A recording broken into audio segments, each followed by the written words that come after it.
Бүгүн Кыргызстандын тарыхы сабагы 9-класс. Тема: коомдук саясий жана руханий турмуштагы терең өзгөрүштөр. Сабактын максаты: биринчи, жаңы социалдык саясий кырдаал. Экинчи, бийлик бутактары өткөл мезгилде. Үчүнчү, жогорку кеңештин ишмердиги. Төртүнчү, Кыргыз Республикасынын жаңы конституциясынын кабыл алынышы. Эми жаңы социалдык саясий кырдаал кандай болгон? 1991-жылы 31-августта Кыргыз Республикасынын көз каранды эместигинин жарыяланышы, коммунисттик партиянын ишмердигинин токтошу, СССРдын кулашы Кыргызстанда жаңы саясий социалдык кырдаалдын түзүлүшүнө алып келген. Эми Кыргыз Республикасынын көз каранды эместигинин жарыяланышы андан ары эмнелерди алып келген? Биринчиден, укуктук демократиялык мамлекетти куруу керек болгон. Борборлоштурулган экономиканы түзүү же адамдардын керектелерин камсыз кылуу. Улуттар аралык мамилелерди жакшыртуу, жакынкы, алыскы өлкөлөр менен тең укуктуу мамилелерди түзүү. Экинчиден, бийлик бутактары өткөл мезгилде кандай болгон?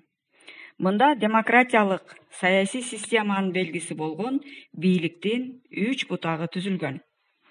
Биринчи, мыйзам чыгаруу же парламент. Экинчи, аткаруу бийлиги, бул өкмөт. Үчүнчү, сот бийлиги. Сот бийлиги өз ичинен конституциялык сот, жогорку арбитраждык сот жана жергиликтүү соттор деп бөлүнгөн. Үчүнчүдөн, жогорку кеңештин ишмердиги кандай болгон?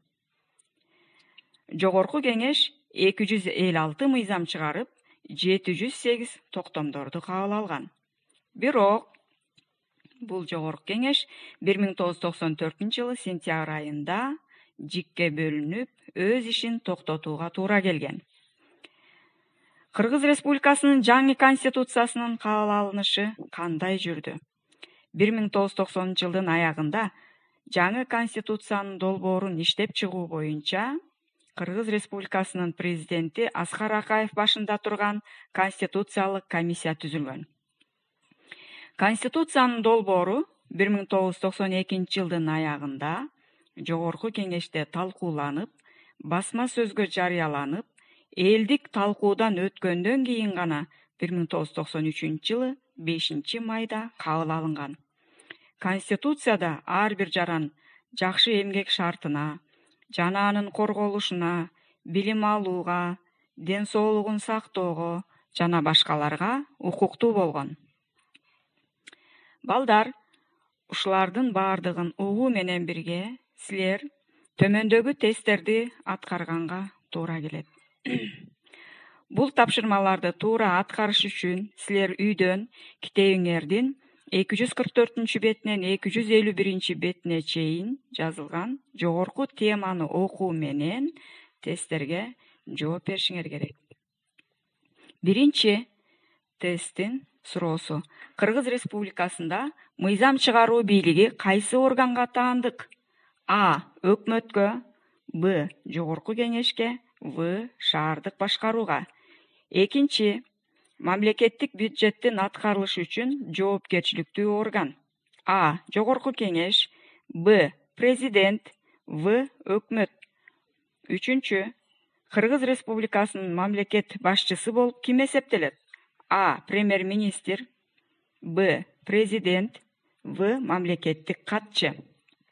Төртүнчү, Кыргызстанда биринчи жолу альтернативдүү негизде президенттик шайлоо качан болгон? А. 1992-жылы, Б. 1990-жылы, В. 1996-жылы. Бешинчи суроо: Кыргызстан толук эркиндигин жарыялаган жана көз карандысыздык декларациясын кабыл алган. А. 1991-жылы август, Б. 1991-жылы март, В. 1991-жыл май айы. Жогоруда берилген тесттерди жообун аткарып, кайра мага жиберет деп ишенем. Саламатта болгула.